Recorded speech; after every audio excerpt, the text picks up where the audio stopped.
Hi guys, welcome back to Sticker Thursday. So today I want to talk to you about how you can use your stickers in Restore to work on a upper body strengthening activity.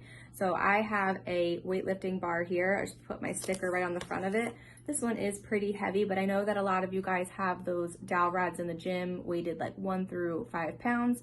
So you're just going to place your sticker on whatever your desired weight limit is, and you'll have your patient playing one of those vertical up and down games such as jackpot or take flight, something like that.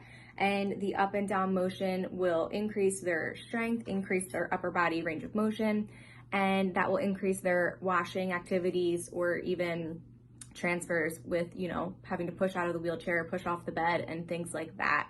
So another way I like to downgrade this activity is by placing a sticker onto an old roll of wrapping paper. So this is super light. This is something that I would do with a CVA patient. Maybe they don't have a lot of movement in their upper extremity of the affected side. So you're using your strong arm to lift up both, but by just lifting up the affected side in that motion, it's retraining the muscle that it will learn how to do it again.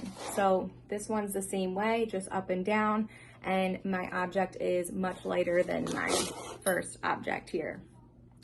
So I hope you guys found this helpful, and thank you again for watching my Sticker Thursday segment, and have a great day.